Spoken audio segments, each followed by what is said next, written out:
Okay.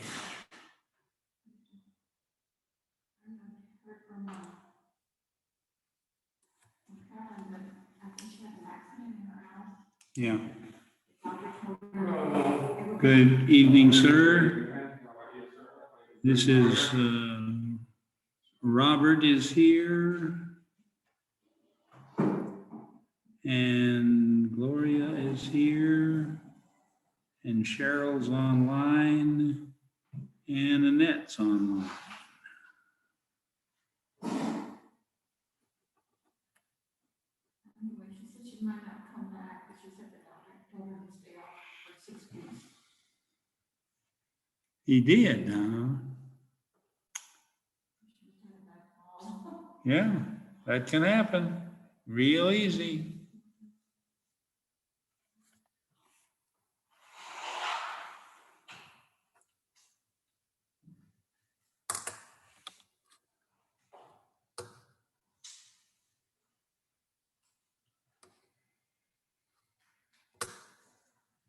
Okay. 1 minute. My clock says.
Well, I don't know whether Onesimus going to make it tonight. Nobody else has checked in. Marshall yet, or? Okay. Were you able to look up anything in a topical index? Yes. What topic did you look at? Idolatry.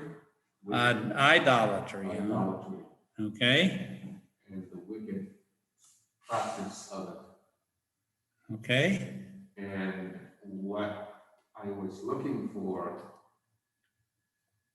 is some connection between the scriptures that I've read in regards to idolatry and how it's used wickedly. It's something that I saw back home. And as far as I can remember, it had this origin in that when a living family member gets sick, and it has to be an illness that will last a while, will go and come back. It was believed that some member who had passed away, they would say, he's hungry. His spirit is hungry. Mm-hmm. And so most of the folks who were going through that situation of somebody being ill in the family would get together. And this was a very big thing. So they built this structure. It's an open structure inside, and they made it in such a way that you could hang hammocks at the edges of the structure. And these folks would go through some kind of convulsion, and they would do all kinds of weird things. Now, and then of course it would be always a witch doctor, a leader, and it is believed that he drugged them, and therefore they were acting the way they were. But anyway, in any case, that's why I chose idolatry. And then there is some similarities in maybe, and there's food involved, lots of food. So this event might last for 30 days. At the end of the 30 days, there's this huge feast. And then they would put the food on a dugout boat, or maybe the length of these, pretty tables put together. And then they will shove it into the ocean, and it would just float away. And it would just kind of just disappear, and people would sit there and stand there and just watch it go away, and wherever it ended, who knows? I was too young to follow through it, to investigate it. But that's the similarity that I was looking for in the scripture, and I started to say that maybe that's when the Israelites would take their animals, sacrifice, and blood here, blood there, all over the place. So that's the only similarity. That aroused my curiosity when Okay. All right. Find anything interesting or new to you well, in the Bible text?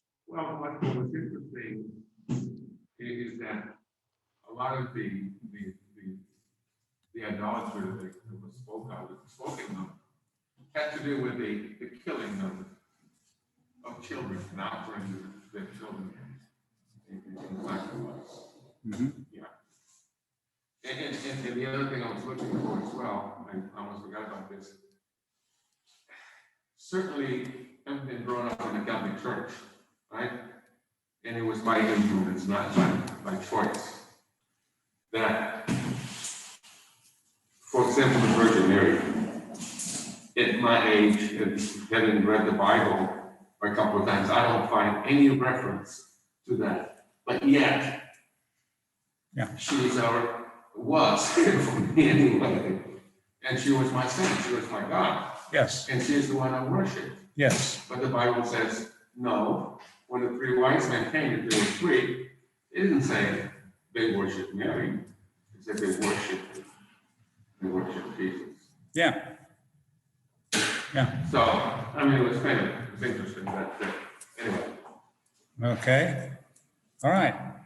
Anybody else find a topic in your index or a index, or use one of the online indexes about a topic? On this one, I didn't quote, but it was on the internet about sin.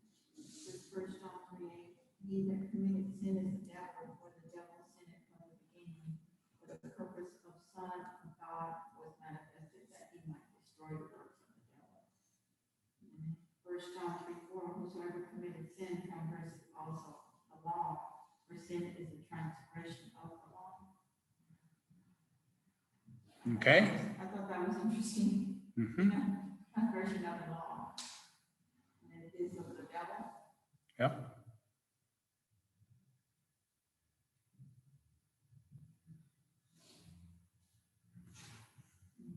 And one of the things you will frequently find in a subject or topic search,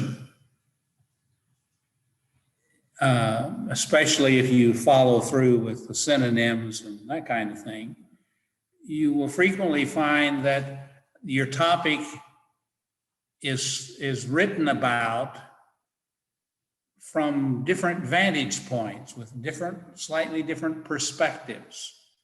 And so one writer is emphasizing one aspect of it, and another writer is presenting it in a slightly different way, may use significantly different terminology so that you get that conflict between Romans 3 and 4, especially where Paul goes to great length to argue that clearly it is faith, not the action, that's critical. And James is writing in his letter saying, well, yeah, but when you look at the stories again, you see that it wasn't just what they thought, it's what they did that manifested what they thought, validated what they thought. And therefore, it's not by faith only that a man is saved, but by his works also. And that's strictly because Paul is looking at this issue from a different direction than James is.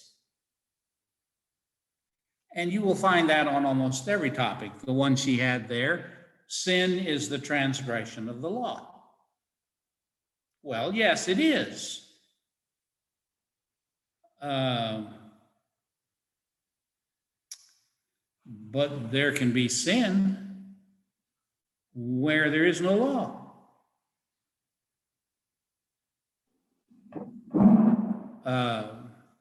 Can you repeat that? Can you repeat the part that you were saying about is saved by faith, by grace, but also by works? I missed the first part of that. I want to make sure I have it in the right context. In Romans 4, having established in chapter 3 that God's atoning work through Jesus is made available to us by faith, he demonstrated with Abraham that this is true. The classic verse that he takes out of Genesis, Abraham believed God when God said, your offspring is going to be like the stars of the heaven in number. Abraham believed him. He didn't have any children yet, but Abraham believed God. And it was counted to him for righteousness, which raises an issue I want to fall back on in a minute if you'll remind me of it. And he hadn't done anything except believe God's word. So Paul is using this to demonstrate that the element here that relates us to God in a positive way, that reconnects us with God, is our conviction that his word is true, our confidence that he means what he says, and we can rely on him, and the consequent commitment to him, that Abraham then does what God asked him to do. Clearly, it's by the basis of his trust. James is working with the opposite angle, where it's not people who have accepted the idea, been taught the idea that your salvation really depends on what you do, that you've got to obey the law in every possible detail as rigorously as you possibly can, or there's just no way you're going to be saved. That's what Paul is working with. James is working with what a lot of us experience with people who say they believe, but everything about the way they live indicates they don't. They say they believe in God, but they show no real reverence toward him. They spend no significant time in worship. They say they believe in God, but their actions don't betray that they seem to know anything about his values and his standards of morality in any number of areas, but they say they believe.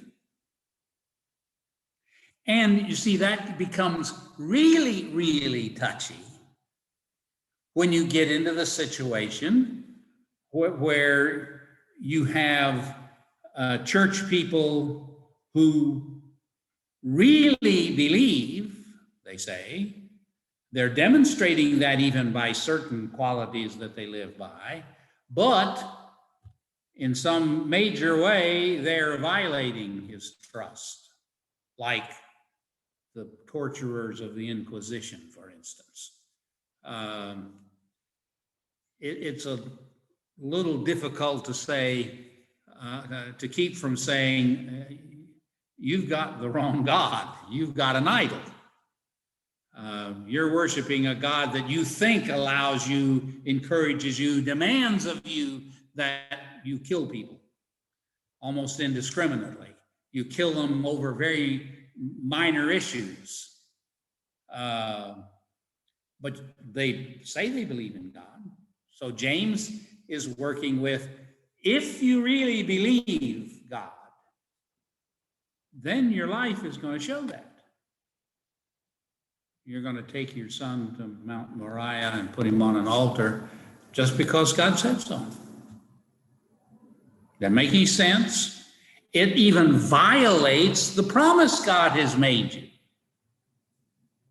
So there really is plenty of room for you to question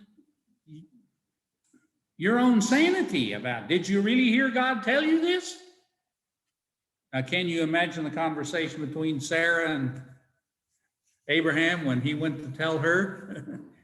Can you imagine that he didn't tell her what God had told him to do?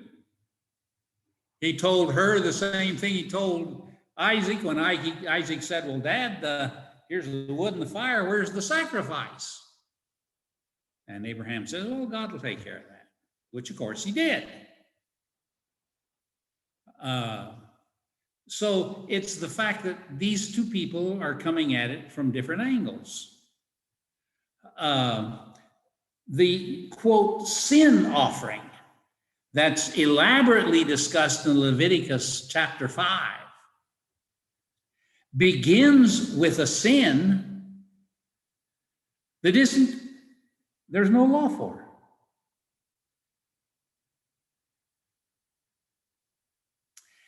The first example that they use is of a person who heard a call for information and he refused to answer it, even though he knew something. Now, he didn't do anything bad. He just didn't snitch. And yet, when he recognizes his guilt, i.e., when he feels guilty over this, how do you get rid of a guilty conscience? For a sin that wasn't an action,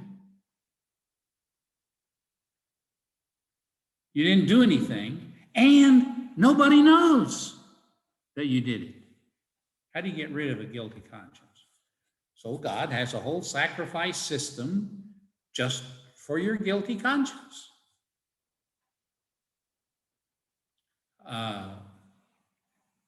Sin was there. There are many sins in the Old Testament, and it's the ordinary common word for sin that's used, that aren't violations of the law at all. The blood of a woman's period makes her a sinner. The birth of the child makes her a sinner. They use the word.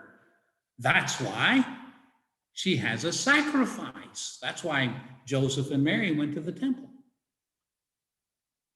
was to offer the sacrifice of a woman who had a baby. There's nothing wrong with that. But one of the terms applied to that situation is this word sin. It's not moral in any possible way. It's not even, quote, religious or legal because she didn't do something that she wasn't supposed to do.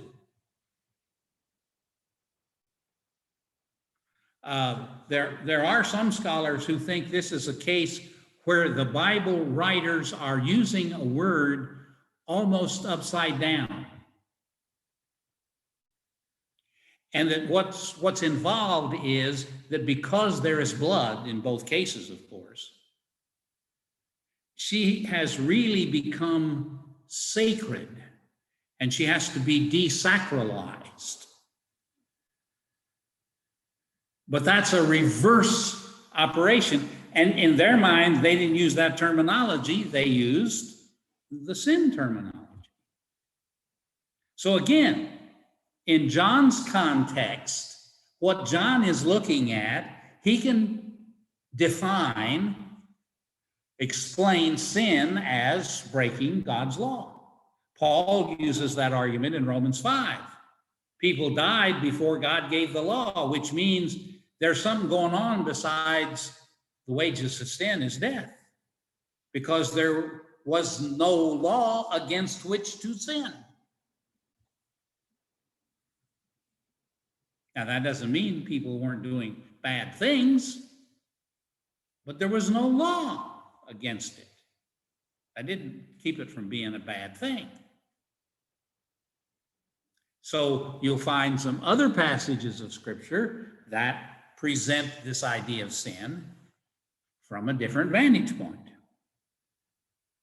Giving it a different meaning. Yeah, giving it a totally different color because they're looking at the diamond from the opposite side that you're looking at it.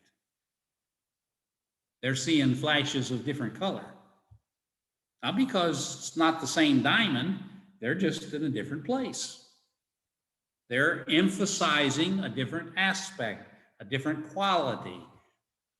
And they may just be emphasizing something, and in the process, almost overemphasizing it, oversimplifying the situation because they want to make a point.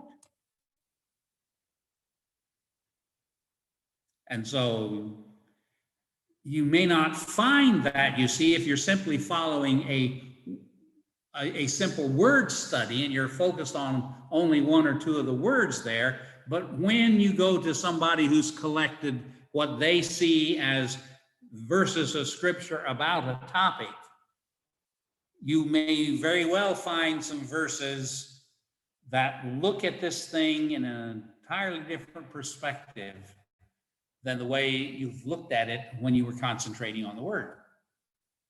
That's why if you're doing a study on a topic, on a word, you need to give it some breadth. Also have another scripture, First John 5:17, all righteousness is a sin, and there is a sin not unto death. It talks about here, anyone sees his brother committing what is not a mortal sin, he will ask, and God will give him life for those whose sin is not mortal. Yeah. And didn't Paul say the wages of sin is death? So how could there be a sin that's not unto death? Because John is looking at this in a different context. He's dealing with a different problem. And so he's got to bring a different emphasis to the situation. And it looks like almost, hey, that's almost a contradiction to what I have over here. Well, until you see the different vantage points that the writers are coming at, you may not have a clear picture. And there are major topics of teaching in the Bible where that is unavoidable, where we simply do not understand how God can be absolutely sovereign and man can have any personal responsibility arising from the fact that he has any free will. There are numerous passages that emphasize the sovereignty of God. There are numerous passages that point out, illustrate, talk about the individual responsibility of the person making real choices. The classic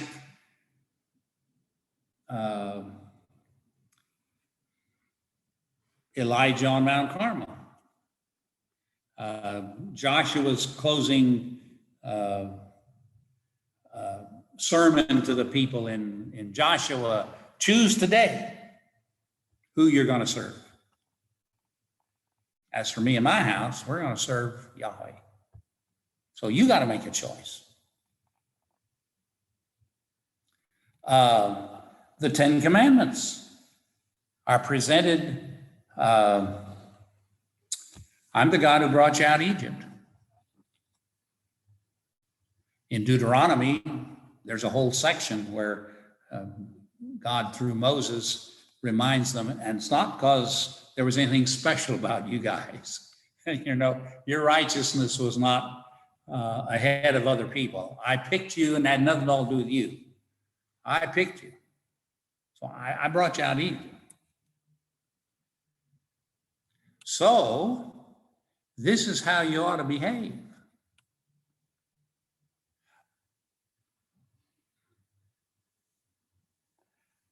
Did the people have to?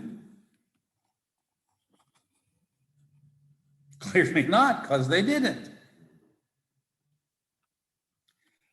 What God wanted is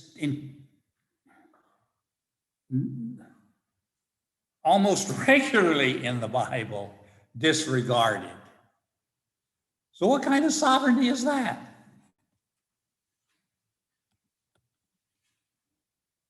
How do you begin to talk about God being sovereign where your story is over and over and over and over and over again, the people that he blesses say, not us. We're going to do our own thing.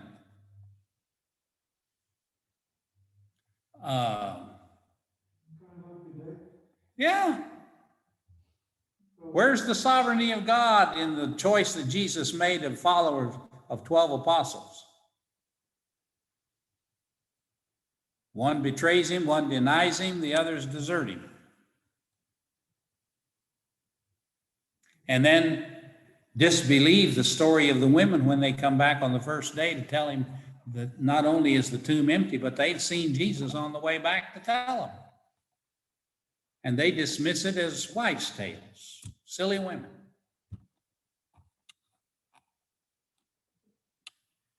And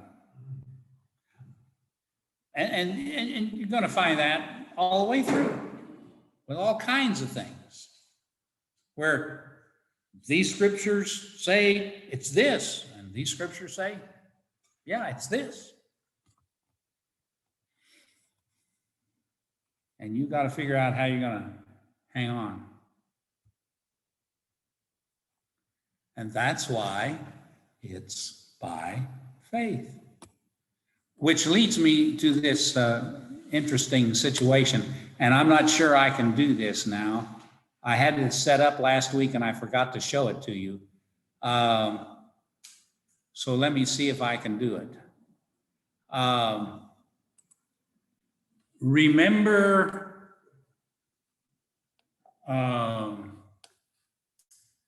we talked about when we looked at the word righteousness, that there was a context in which righteousness clearly involved relationship, and thus we might translate that passage where David is willing to say, Lord, judge me according to my righteousness. And David wasn't lifting up his perfect behavior. He was lifting up his loyalty to God.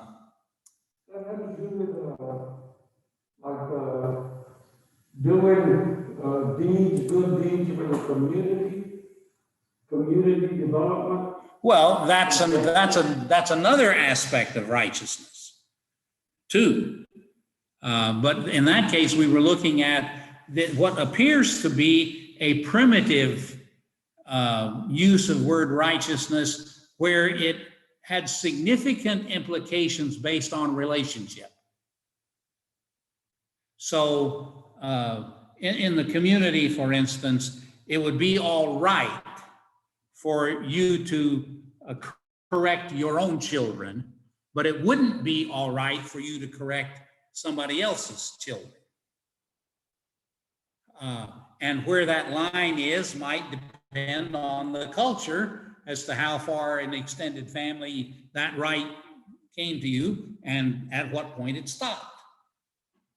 And so the right thing to do could depend upon the relationship. And there are very clearly, for instance, in marital morality, the issue is these two people are married, and therefore there are things they can do that would be wrong in a different context. From a human standpoint, it's not any different. The context, the relationship made all the difference. I mentioned to you at one time that,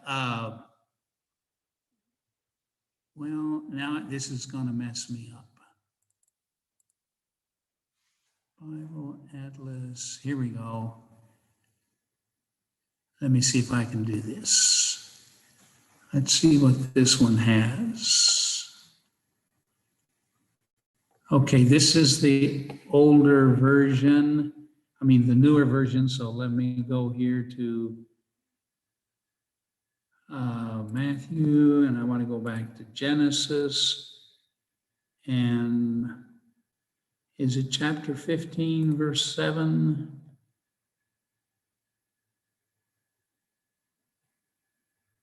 Or is it chapter 12? Oh, it's got to be here. Where's the verse about? Here it is, 12:6.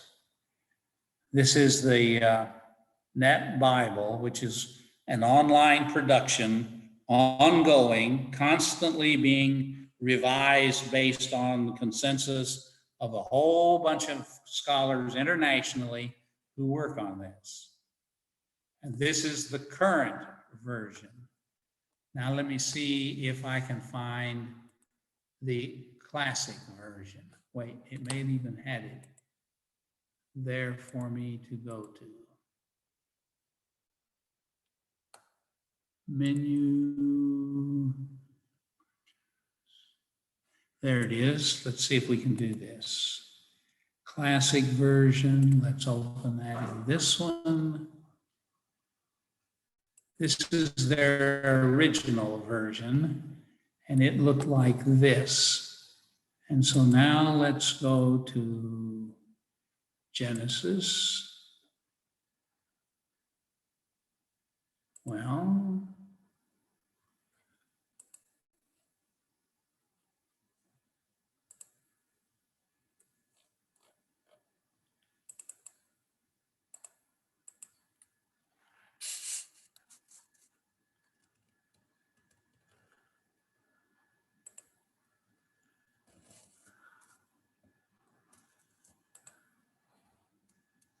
oh, there's what I'm looking for, Genesis 15. And look at this. Abraham believed the Lord.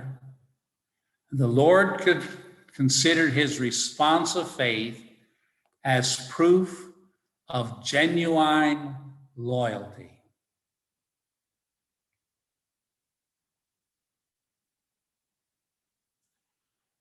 They reach back and see that early implication of righteousness and early use of righteousness as more applicable here than the traditional word righteousness as a moral, spiritual, pious quality. And the guys who were involved in this, ladies too, that were involved in this, settled on this translation. But currently, it's this translation.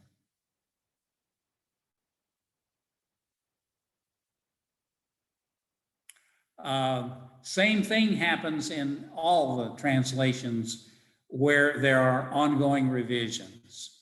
Those of you in my classes before, we've looked at Romans 3:21, the righteousness of God, which the New International Version, the NIV, way back in what, 78 or whenever they did that, translated righteousness from God. But when they revised it and print it now today as today's New International Version, TNIV, it's righteousness of God.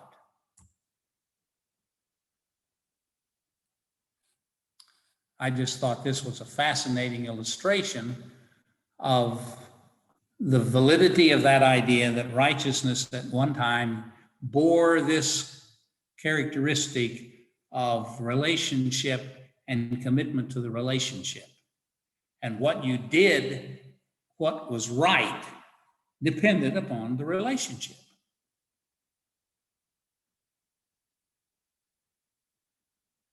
Okay. Anybody else have a topic that you looked at that you'd like to share a point or two of something that you found that intrigued you? I'm sorry, folks, online, I messed you up, didn't I? I left you where you couldn't see that. So let me go back here and do this right. Here we go.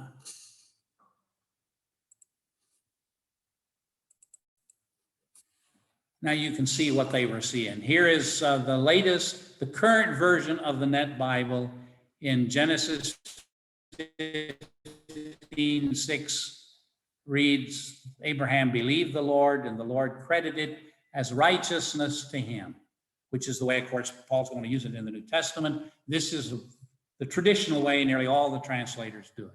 But earlier, they translated it this way.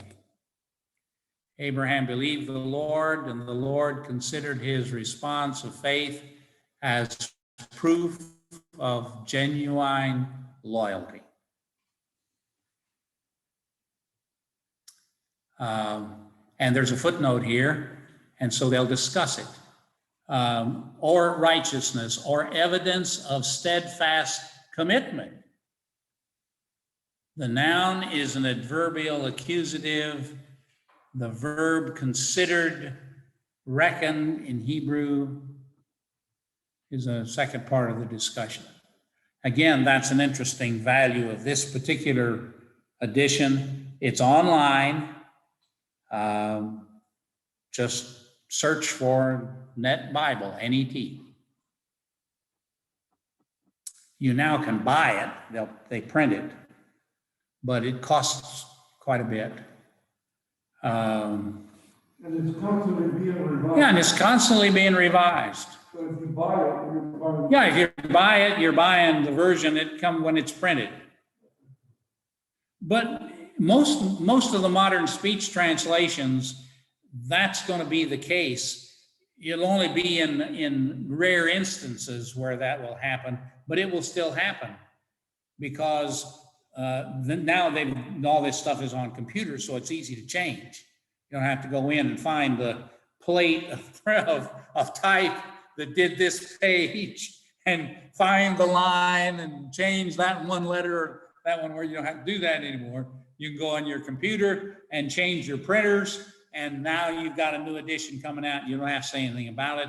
You can correct the mistake, and if nobody finds it before you correct it, they may never know it was there. It's really handy thing for the printers.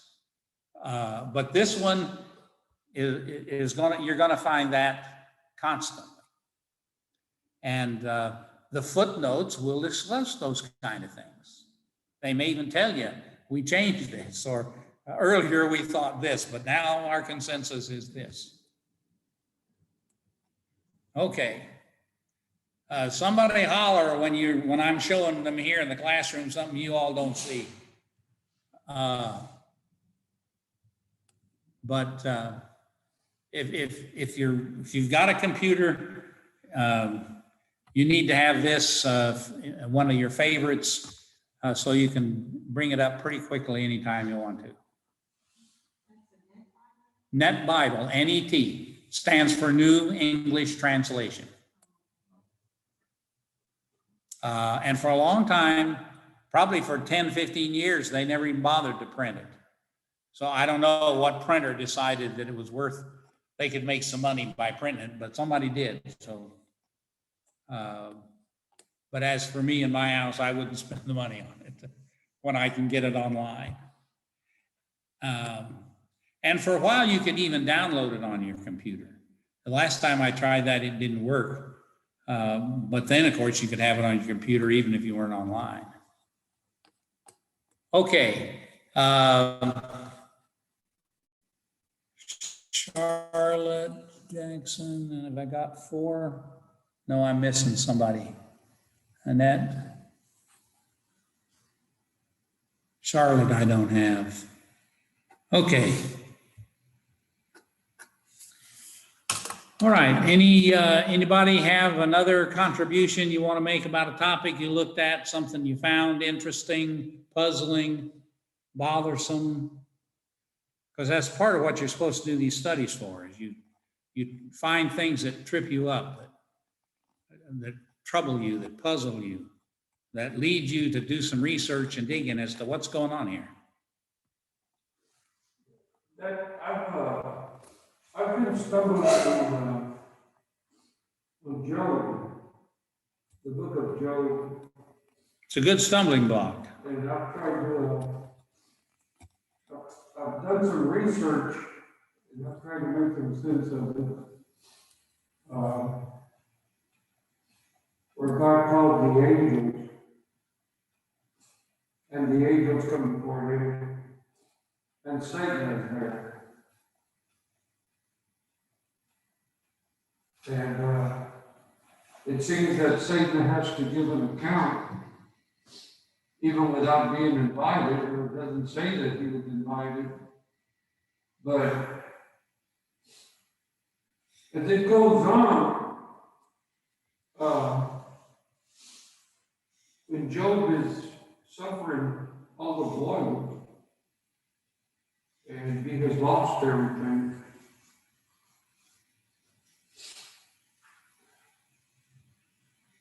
the 3 friends that come to see him, I broke it down, and one of them, the advice that he gives him is of a principled advice.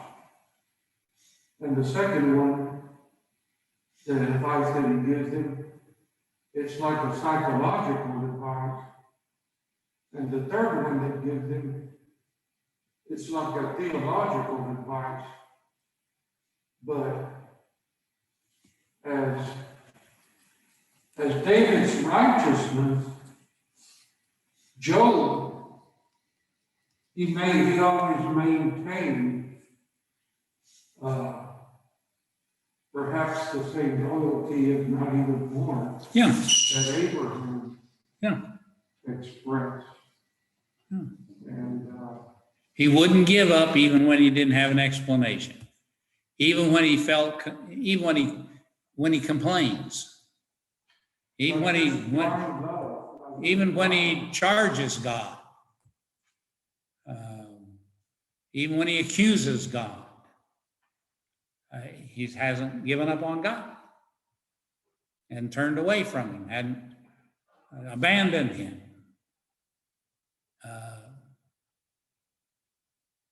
So getting back to the sovereignty of God, here in this very perplexing situation with Satan, It almost seems that God permits. Jim. He clearly does in the story. It wouldn't have happened if God hadn't said, okay, give it a try. You can't kill him, but you can do anything else you think you could do to see if he'll deny me, he'll abandon me. And one could argue, you see, that in those early verses, the righteousness of God, the righteousness of Job that God is focused on is not his morality or his piety. It's not any value or standard that it's upholding. It's the fact that he hangs on to God, that his commitment to God does not waver, regardless of what his experience is, what his understanding is. The only sense that I can take from it, from looking at the sovereignty of God, is that I think, of course, our understanding isn't God's understanding, but I think since he's all sovereign, and since he knows everything and knows and knew who you were before you were in the womb, then he knew that Job was going to Yeah. He's confident in Job. Yeah. And one can argue, you see, that the story of Job is a very clear illustration of the absolute sovereignty of God, because it doesn't make any difference what the situation is. God can do what he wants to. Because he's God. Yeah. Job is, the fact that Job is a righteous man doesn't make it impossible for God to let him suffer. But you see, that's the story of Jesus too. And that's that story in Romans 3. This is the righteousness of God. This is the sovereignty of God. He says to his son, I want you to go be a sacrifice. And his son says, well, that doesn't really sound like a good idea. I don't know that I'd want to, but if you want me to, I will. And even Jesus in the story, one could argue, ends up less loyal than Job was, because he finally says, well, God, why have you forsaken me? He at least thinks God has abandoned him.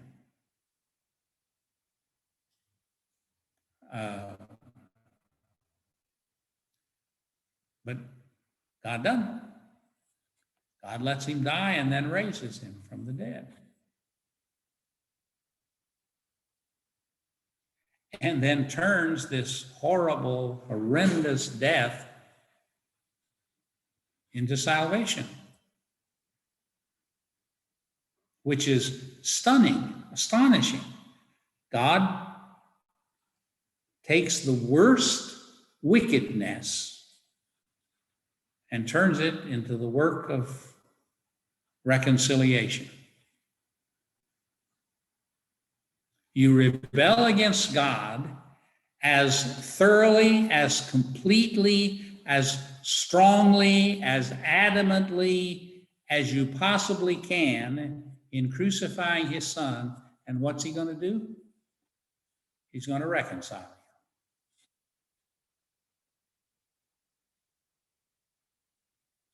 Even when, after he's done it, you insist on not believing it and persecuting the people who do believe it.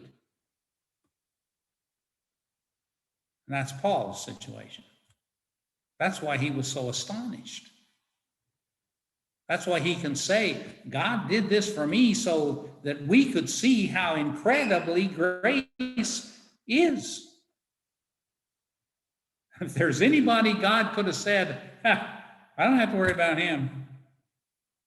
He wants to be that way, let him be that way. No. If God wants to reconcile a man, it doesn't make any difference who he is or what he's doing. You can crucify his son, and he can reconcile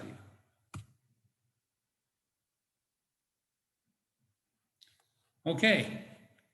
Our next challenge is to look at finally at the text in its entirety. And for that, now why isn't it showing up tonight?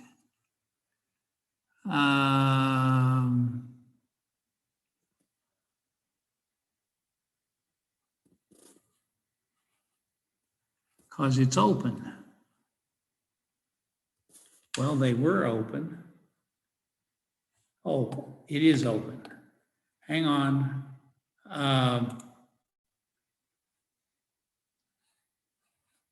Kill this.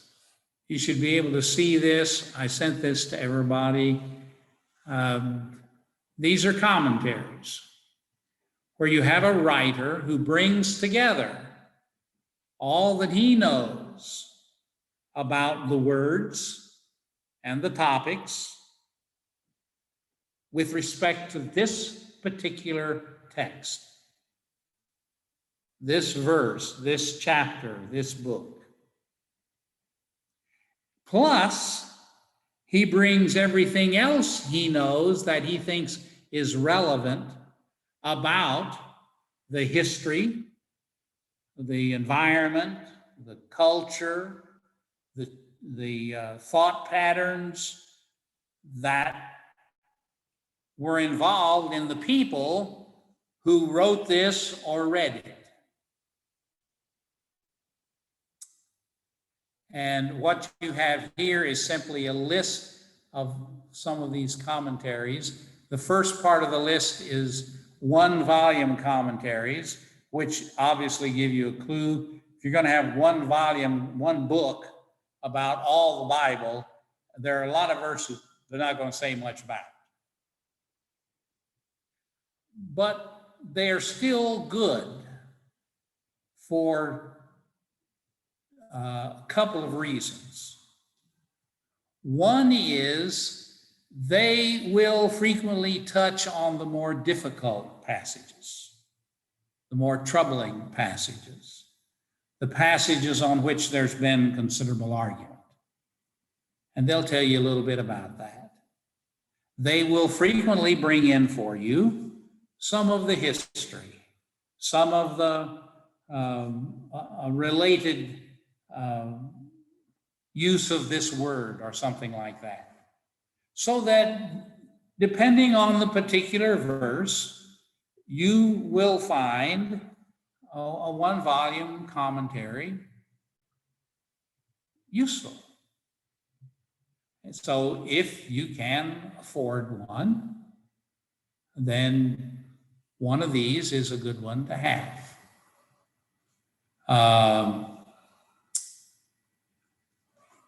Secondly, some of these are pretty outstanding because of the particular slant. More devotional, more life-oriented.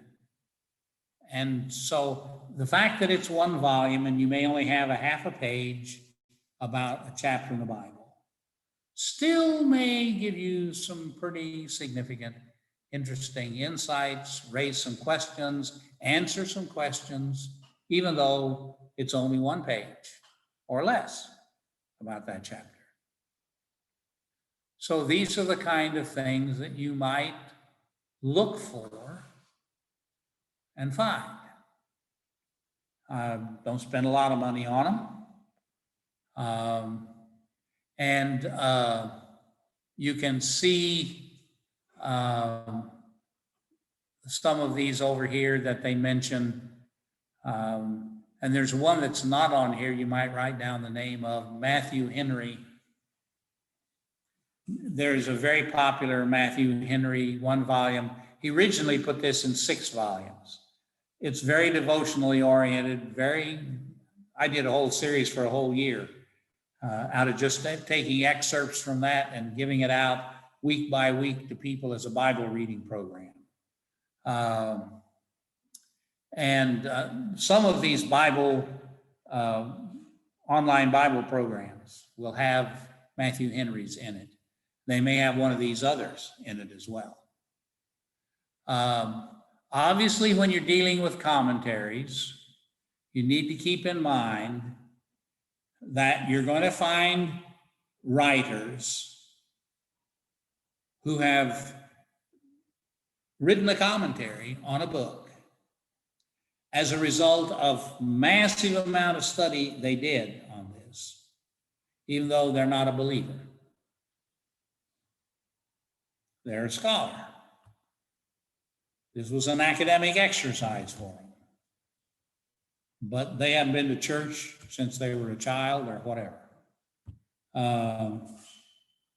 But that doesn't mean that there's not going to be something insightful in his commentary. The second list are the multi-volume commentaries, and some of these are pretty extensive. We're talking about 40, 50 volumes. And I'm giving you this list simply so you will have some knowledge of some of these more outstanding ones when you go to a library. And in most cases, these multi-volume commentaries are all together on the library shelf. So they won't have this divided up so that the book on Genesis from this set is in Genesis and the book from Exodus in Exodus. At the beginning of the reference section on Bibles, they will have the whole set. And so you have a shelf or 2 or 3 shelves of Calvin's commentary or the Expositor's Bible commentary. This one is only 2 volumes. This is a pretty nifty one to have. It's still a little expensive if you don't have a regular real budget for spending on books, but it's a really good one to have because they're committed to helping you break the tough nuts. That one's in my library if you want to look at it sometime. I've got probably half a dozen at least sets in there. You're welcome to take a look at them anytime, both in terms of the set and in terms of the whole book. Some of these that are currently being printed, you can get in on a club plan and they'll send you one every month or 6 weeks, and you only buy one at a time. But I wouldn't really spend my money on that because except one like this 2-volume or a 3-volume set, something like that, simply to have for quick reference for yourself at home. There's no point in having 40, 50 volumes of one set on every book of the Bible from the same edition. You'll probably never get around to reading all of them. If you really want to make a big study, go to the library and find these bibliographies. That's what this is out of. Bible commentary series. This is simply a bibliography. This is nothing but a list of the books with some notes. Or go online and search the book of John. What are the commentaries on the book of John? What are some of the reviews on these commentaries on the book of John? And so pick out one and spend your money on that one. And don't worry about which set it was in. It doesn't make any difference. It may not have been in this set at all. Okay, that's the bibliographies that you have. And now I'm going to get to the, okay. I sent you this, 10 tips on how to use Bible commentaries. And the first one, of course, is use them. You need to learn to be that serious about your study of the Bible, that when especially you have a question, when there is a disagreement about a particular passage, you need to be willing to go read to see what was said on this passage. And that may mean looking at 6, 8, 10 commentaries over the years. And my suggestion to you is that as you do that, you develop some way to keep your notes on that. And the simple way, of course, is simply to have a notebook.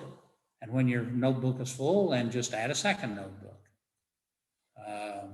And you can keep your notes. And then at the front of the notebook, you can make yourself an index. I went and looked up Psalm 47:11. And this is what I found. And I only got to look at 2 commentaries. That's all I could find at the time. But here my, page and a half of notes about it, and it's here. And later I want to look at it again. I can go back and see what my notes were at first and which commentaries I looked at. So now I can go look about some others. And I got my notes. And when my notebook is full, and I start my second notebook, I can sort them out and keep them all in order. And if I get so many notebooks, then I end up, ultimately, I got one book that's got nothing but my notes from the book of Psalms. And they're all in order, 150 Psalms.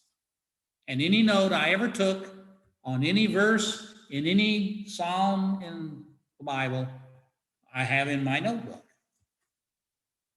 So now when somebody asks me a question about it and I remember, oh yeah, I looked that up one time. Now, what was it I found? You got a quick way to go back and find out what you found. Remind yourself of what you found. Obviously, if you're really good with a computer, you can put all your notes on a computer and keep your files on your computer, keep them backed up, and have it there. But you don't have to do that. Figure out a system to just use notebooks. And if you're real prolific, you got a real studious preacher, and so you're wanting to take a notebook to church with you, if you find that you want to use one of those half-size notebooks, 6 by 9 or 8.5 by 5.5, you can buy those pretty cheap. Buy the paper, and you've got a notebook no bigger than your Bible you carry with you all the time. And when it's full, you just buy yourself another notebook and keep all your notes. And then you've got all your notes. When you die, there's 47 notebooks in your bookcase that your family has to figure out what to do with. But, it was something there for you to go back to anytime you wanted to. It's right there. And it's just invaluable. I've told you about the system I started when I discovered the Bible, that they printed only one column down an 8.5 size page. They left this side to put your notes on. And I quickly figured out that if I put the holes on this side, so the text was out here, then I could put 4, 5, 6, 25 pages of notes here beside it. And I just flip the pages over. I got my text here and I got my notes here. And then I finally figured out, well, hey, you don't need to cut the paper in half and only have a sliver here. All you have to do is put your page over here.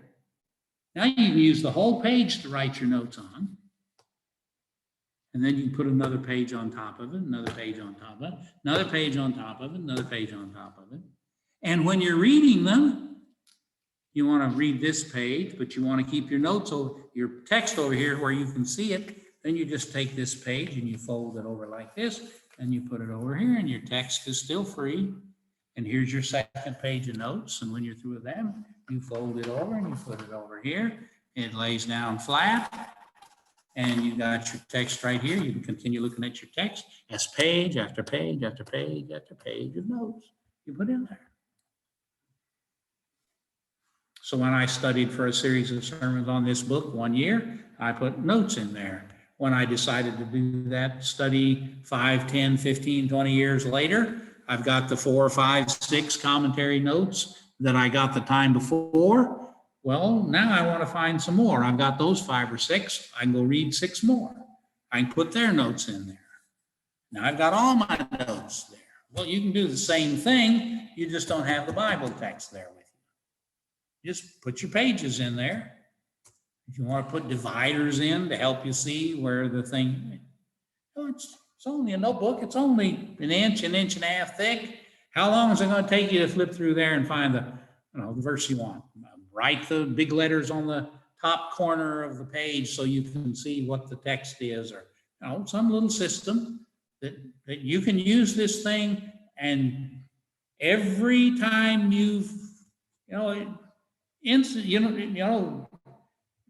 if the page isn't full, that you put somebody else's note on there, and you simply tell you where you got this. Remind yourself where you got this idea, this presentation that somebody did. You can have half a dozen different people on the same page. Fill the page up.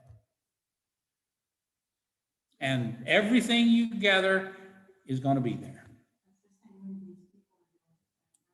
And that's what these guys have done. Now, as they've studied this book through the years, they've read, and in their case, you see, they've not only read 40 or 50 commentaries that have been written before them that they've wrestled with, they've got article after article after article after article in Bible dictionaries and in journals through the years that they've gone to check out, because somebody said the definitive study on this word was done by this guy, and it's printed off over here, 1411, 2613, whatever, and they go look it up. And they just amass all this material together. And of course, some of those guys are so bright, so smart, they can remember all of it when they read it, and they don't have to take notes. But most of them can't. Most of them just have volumes of notes that they've taken over the years. As he's taught this class every 3 or 4 years in the seminary. And every time he teaches it, if he's a really good teacher, he goes back and he rereads everything he did before, and then he adds to it with new stuff.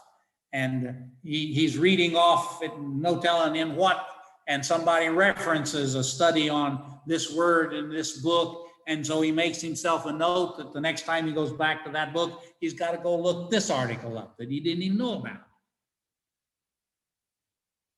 And he just has a system that he can keep it all together.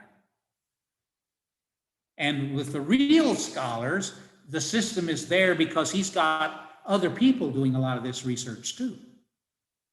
So he's not looking all this stuff up. He's sending one of his grad students over there to look this article up, copy it, take the notes from it, find out exactly what he said about this, give me the quote, bring it back, and then it goes into his file.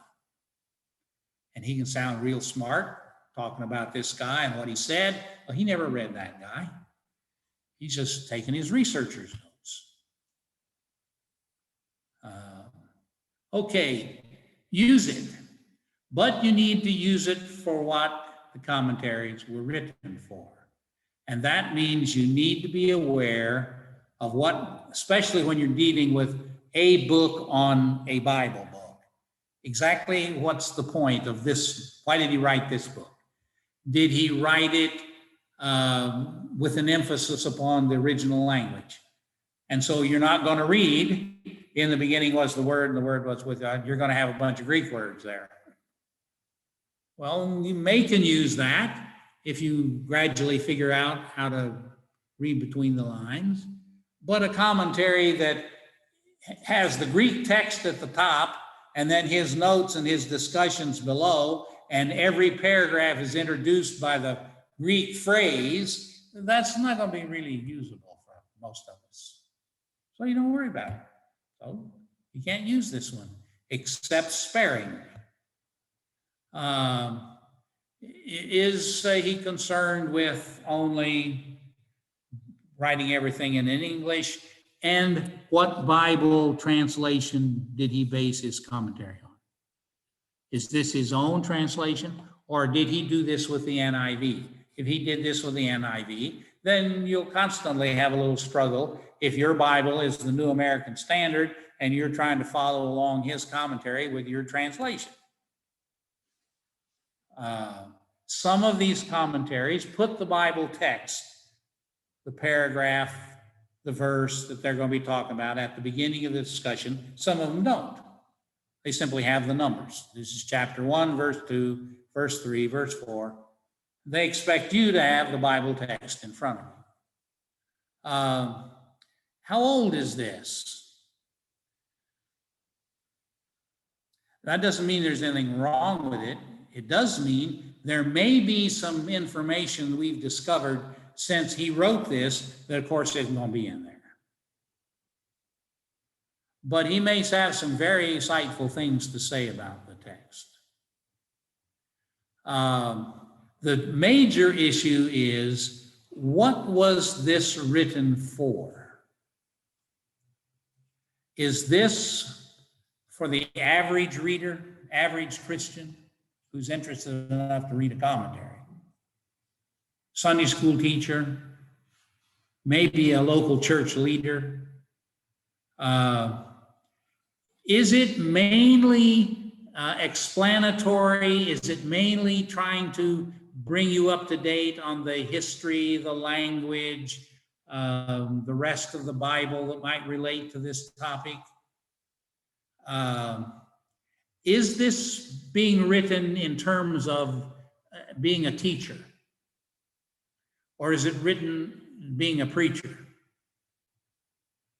in which he may insert all kinds of illustrations, stories, because preachers want to use this and they want to have the things that they would be able to preach? Is this strictly a matter of leading you in a deeper reflection of your Christian faith? Is it devotional? And when you read one, it won't take you long to see what its thrust is. And what it is will make a difference. His third suggestion is use the recommended commentaries. Well, that may be they're available, and then they may not be. Here's this guy's list of a couple. The list I gave you is another series of commentaries. He suggests you always use them toward the end. Do your own study first. Look up the words. Look up the topics. See what you can find in the rest of the Bible about this issue. See what you can find in the Bible dictionaries about this issue. But this piece of advice really depends on your ability to remain objective and curious and questioning. Because there's nothing wrong with going to the commentary first and seeing what this guy says about it. As long as you're willing and able to go to another one and read something entirely different and say, oh, well, that can't be wrong. I already know, that the first one you read locks you in. If you can avoid that, there's nothing wrong, especially when you're just doing mainly Bible reading and you stumble across the passage today in the Bible reading that makes a couple of references and you don't remember what that place is or what that history is or what. If you've got a 1 or 2 volume, 3 volume commentary around, to run to it right quick and see if he will shed some light on that, solve the problem for you so you can go on. There's nothing wrong with that.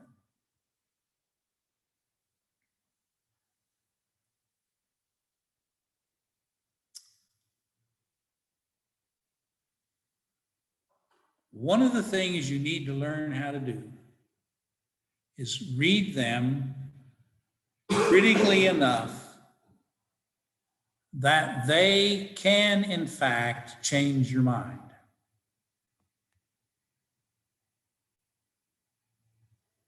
That you've always understood this passage this way, that way, whatever. And the commentator has an explanation for why that's wrong. And what there is about the words, the grammar, the history, the language, somewhere else in the Bible that makes that meaning highly suspect, if not just unacceptable. Now that obviously means you have to be aware that any commentator is just as likely to come at this from his own theological tradition. And so for him, this is a major verse because of a major doctrine, and he's going to stay in line with the major doctrine. Now, if that's your doctrine, then you won't have any trouble with it. But you need to be able, when you pick up another commentary and the guy says, the idea that it says this is just screwy. And here's why. Here's what this verse really means. You need to learn how to read with enough critical openness to say, well, what he said, you know, he's got pretty good evidence for it, makes pretty good sense. Maybe I need to be at least open to the possibility that this doesn't mean what my church says it means.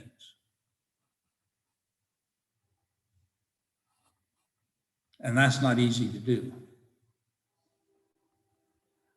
My wife and I did one just out of curiosity, because it was one that we had come across. And the very first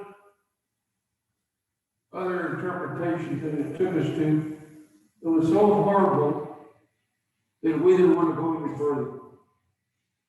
It just did not make any logic whatsoever. Yeah. And what you have to guard yourself against when you run into that is he that wrong, or is my logic that wrong? You need to learn how to step back and say, well, I gotta work on this. But the reality, of course, you see is that there are commentaries out there by all kinds of people who have bought into all kinds of doctrine that is speculative, that is imaginative,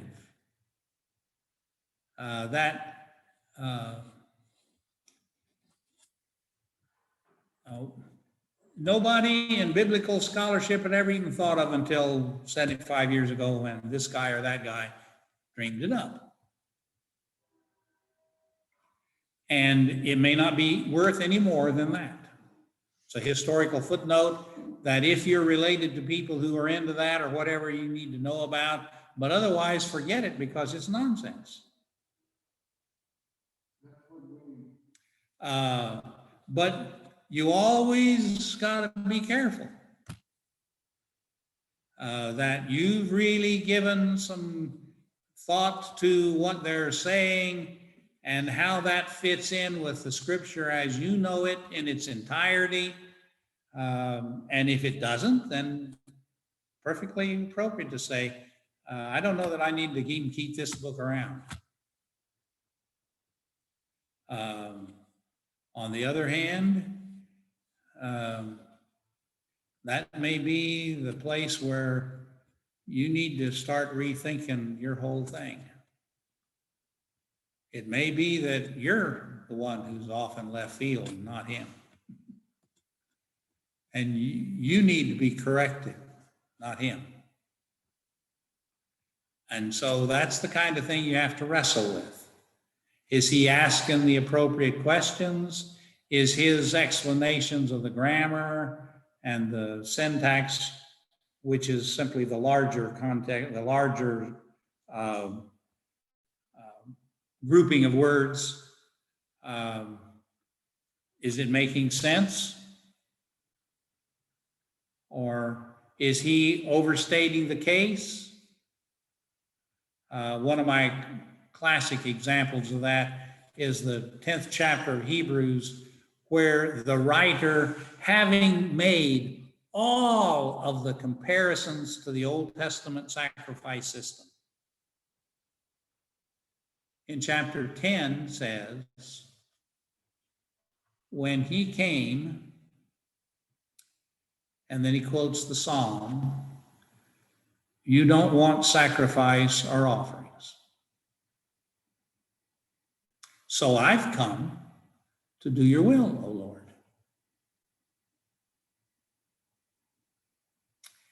And the writer says, he came to take away the first, to replace it with a new one.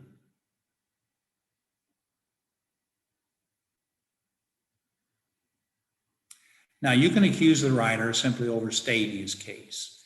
How you really ought to understand that is, well, you didn't really want sacrifice, because God commanded sacrifice. But the Psalm says you don't want it. Now, the question is, in spite of the fact that you can compare the death of Jesus to all of these blood sacrifices, the Atonement Day sacrifice, the Covenant Day sacrifice, and it's a marvelous comparison, and Jesus comes out as a better sacrifice in every way. The reality is, it wasn't his sacrifice at all, his death, his blood at all.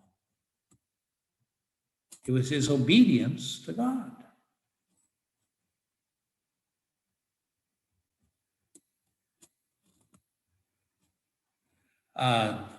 To make it more stark,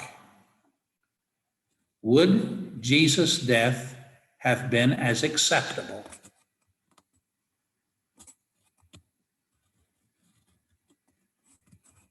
if they had crucified him without a single solitary wound?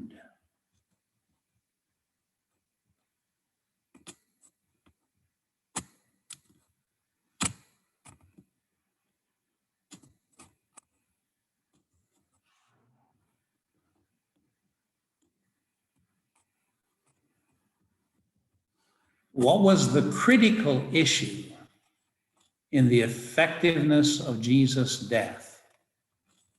The fact that he obeyed God in doing it, or the fact that his blood was released from its veins?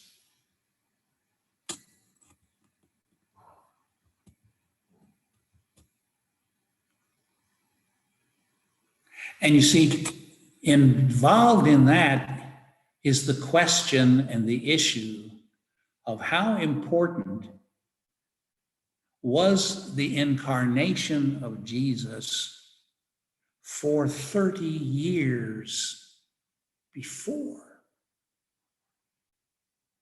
he was crucified.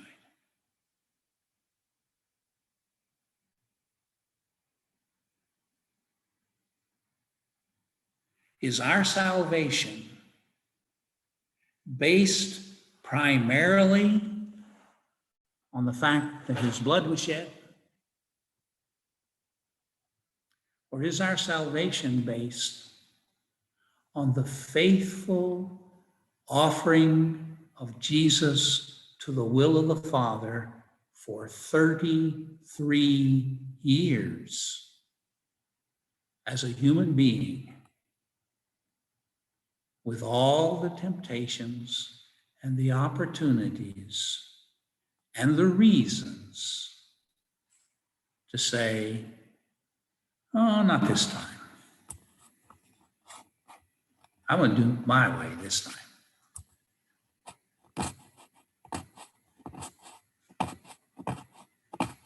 Is the writer of Hebrews taking us from the blood sacrifices into a much more profound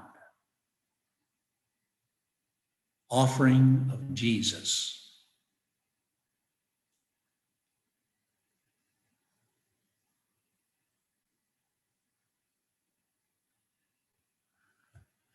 Or can you just dismiss, as I said in the beginning, just dismiss the words as little overstatements, kind of poetic thing. And you can't begin to imagine how disturbing that whole vision is, you see, until and unless you've been involved in a group of people, a church, group of churches, for which the blood of Christ is everything. So now you're getting into where you can say where it's consecrated, where as a form of cannibalism, when you turn the wine into the blood of Jesus and the bread into the body of Jesus. Yeah, and that can be involved too. Okay, I think we're running out of time here. You can look this over. These are simply some issues to remember when you're using commentaries. Now, I also sent you 3 files of commentaries on Jeremiah, a section of Jeremiah 31, especially verse 31. The days are coming when I'm going to make a new covenant. Some of those are out of 1-volume commentaries, and you can see that because there's barely a full page that discusses it. Some of them are going to be 2 and 3 pages of some guy's discussion on this topic, on this verse. And I don't remember now what the number is, but it's like 12 or 15 different commentaries that I've given you a sample of on this section. So just read those through, take notes for yourself of what you found interesting, what you found surprising, what you found disturbing, what left you with a question. And we'll look at those next week. Yeah, we're not supposed to meet next week, are we? Okay? And 31, Jeremiah 31 and 31. Very clear promise of God about creating a new covenant for his people, but nobody hardly in the New Testament ever refers to it except the writer of Hebrews, which is utterly amazing, given the fact that the New Testament church had to struggle so hard with the Christian faith in the context of the Jewish tradition.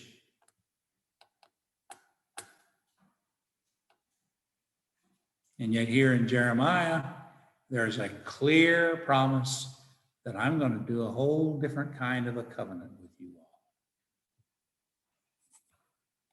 So Jews should have been surprised when Jesus comes along and says, this is a new thing that I'm going to bring. And why didn't he quote Jeremiah 31 and say, just like the prophet promised? Here it is in our own Bibles. Well, using Isaiah at Nazareth was a perfect setup. But why, one of those Sabbath days, didn't Jesus read Jeremiah 31 and say, in these days, this is being fulfilled in your presence? God's making a new covenant with his people. It's not going to be like the old one. So quit being upset about the fact that I'm not necessarily honoring all these old rules of the old covenant. I'm bringing a new one. See what these commentators say about it. Okay? See you next week. Pardon?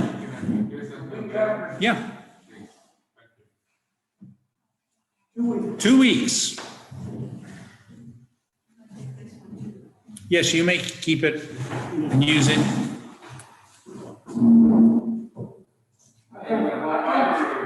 can't find the book, I was looking for the book and I couldn't find it.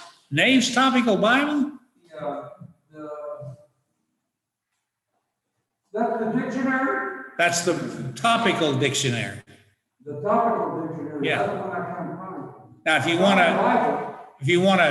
you want a simple Bible dictionary that has all kinds of topics besides just quoting Bible texts, then you want a Bible, a Bible encyclopedia or a Bible dictionary. And I gave you both. I gave you a list of both topical Bibles and Bible dictionaries. It may have been. It may have been. Yeah, it may have been. Well, that's surprising. Yeah.